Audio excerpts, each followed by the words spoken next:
This is the game against Cronulla, which of course they won by, Eastern Suburbs won by a large margin. You'll see the first thing is that Tobin attempting to pinch the ball, which he does successfully. Ron Giddo in possession of the ball. You'll see him have a yap to the bloke playing the ball, a characteristic aspect of his play. Tap is very typical of many of the taps they do. You'll see a front rower taking the ball up, and then on the second tackle the other front rower will receive the ball generally via an aces or a former basis anyway, certainly taking it off the first man. And now you'll see a reverse back the blind. They do it all the time.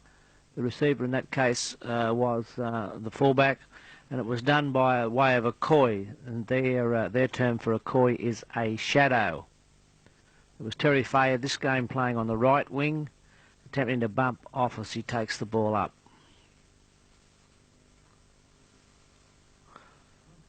And that would be McCabe playing very wide.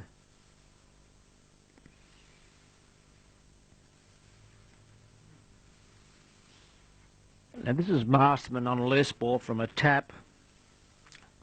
O'Reilly there from dummy half. O'Reilly is very dangerous from dummy half, particularly close to our line. Hastings reversing across the ruck, important aspect of his play. That would have been about the second tackle. Within a set of 6, he'll probably do it again sometime. There he is looking to set up his supports down the blind. With Royce Aleph in the team, I think it may take a little bit of the pressure off Hastings, but nevertheless almost all the constructive work will come via these two. This appears to be the last tackle, okay. Hastings receiving and reversing back across the ruck again. I'm almost certain that will be one of the major aspects of their play against us.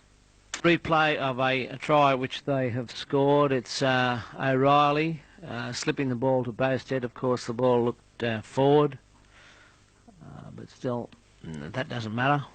Points are on the board, and I'll show you the replay of it again.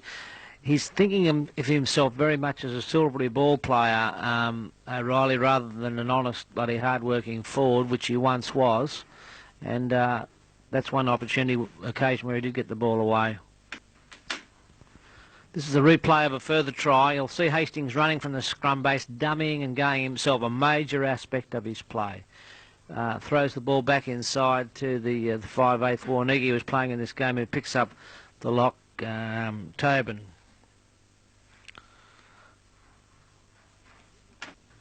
Now with this scrum, I don't know who's going to feed, but I certainly know that when Hastings feeds the ball into the scrum, it's almost instantaneous as the packs meet. In other words, he likes to put the ball in straight away, and normally a very fairly subtle second row feed by him.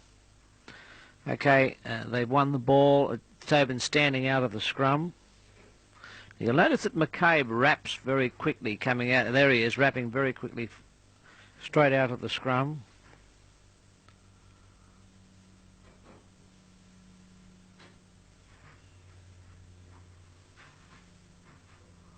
Okay, there's playing dummy half, moving it back through the 5/8 Warnigi.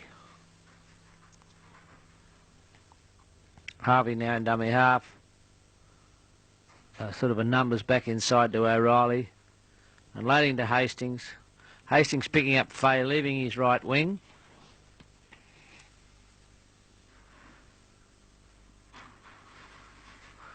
And Warnigi goes through to score. As I said, Fay is playing on the right wing. You'll see a very good kick exploiting him. No doubt the kick is done well, but I have a feeling that Fay can't read a kick very well and doesn't feel very flexible about taking them. Have a look at this one. Looked extremely awkward. You'll see him feeding the ball into the scrum almost as soon as he possibly can, getting a little bit of a margin from error. Tobin is out of the scrum. Struggles out of a tackle, fairly strong up above. And back across to Fay on the right wing. And he scores. 1 minute before half-time, which of course is a very important thing that the Eastern Suburbs players attempt to do, knowing full well that the most vulnerable time, of course, on a football field is the 5 minutes before full time and the 5 minutes before half time. Also, of course, the time immediately after they have scored, or alternatively when the opposition has scored, is an equally vulnerable period of time for them. That's why it's so very important for our wingers to keep warning the players inside them all through the course of the game when these vulnerable periods of time arise. Yes, here we come now. Okay, this is the beginning of the second half. Their tactics early in the second half are probably very much instrumental about what Fulton's told them, because he does make a great point in the papers, the media generally, of blaming them whenever they don't follow his tactics. He'll see Hastings dominating the show right from the beginning. There he has his first receiver with one front rower coming off him. There is a first receiver again, this time Ronnie Giddo taking the pass off him. And he'll probably kick, or whatever he's told to do. You can generally bet that it'll be Hastings. It generally kicks to the right-hand side of the field too.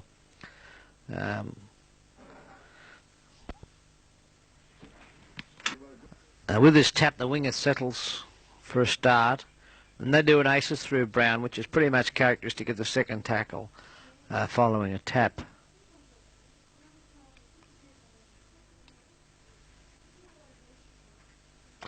Now it's almost, you can read it now, it'll go back to blind to Giddo, Byron aces. Notice, by the way, how they did two aces in a row there.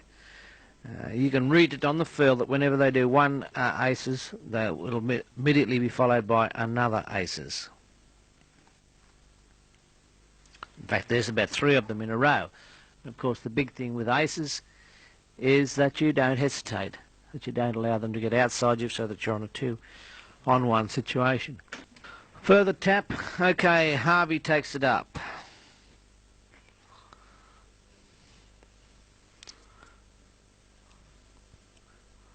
Now another forward takes it up via a numbers.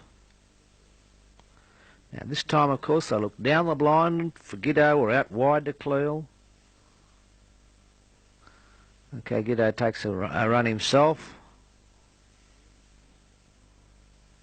Now, we haven't seen Bosted very much at all,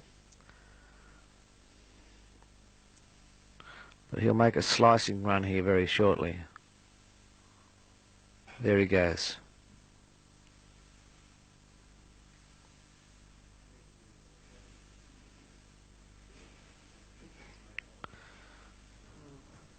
And Terry Fay, of course, is playing on the right wing. There he is, right over on the left-hand side of the field, caught with the ball on the sixth tackle. Well, now we've got Cronulla in possession of the ball, so we'll see what they can do. I'm totally convinced that the success of our attack depends on our moving the ball wide. I've seen so many examples of it.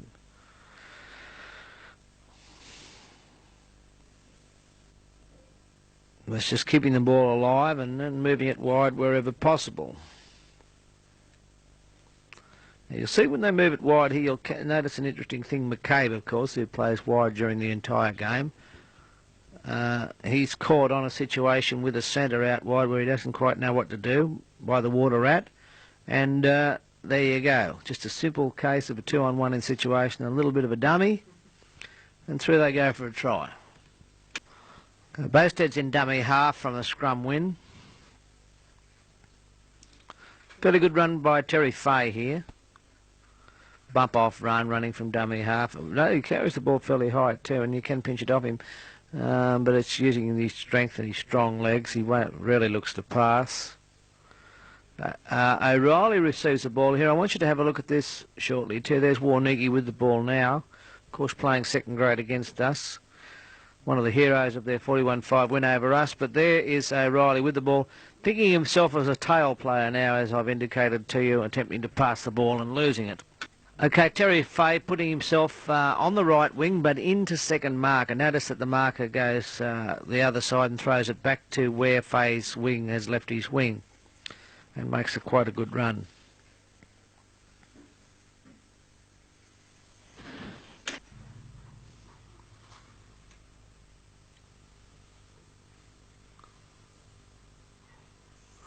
Okay, there's a bit of a scramble going on here. I'd just like you to have a look at Mr. Silvertail McCabe. I really don't think, I think he's a pretty fine athlete, and he runs very hard, and he can jink and support, but I don't think I don't think he's got a lot of guts. I don't think he plays a lot of pain. You can see in there that he's been knocked around a bit, and he's trying to gather his wits. He does break fairly quickly from a scrum. That one's won by Eastern Suburbs. Giddo, you'll see Giddo running from dummy half shortly.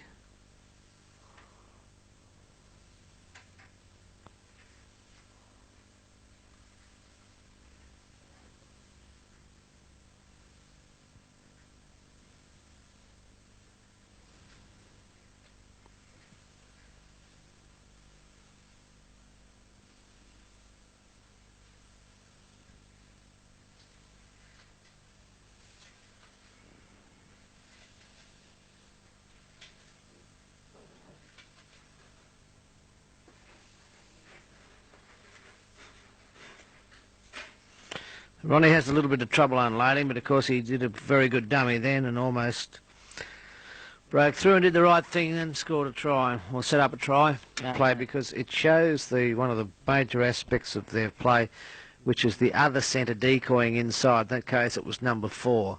The front on view will show it better. When Ron Giddo's playing with Cleel, Giddo tends to be the decoy, but in this case, Giddo being the senior partner, the other centre is the decoy. You'll notice how he cuts in field. You'll see this far more examples of this in later games.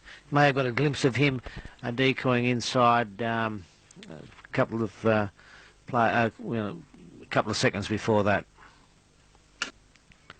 McCabe is now in dummy half and he shoots off. Now, although nothing very much comes off from it, if that fellow would have caught the ball, it would have been a try at the other end of the field.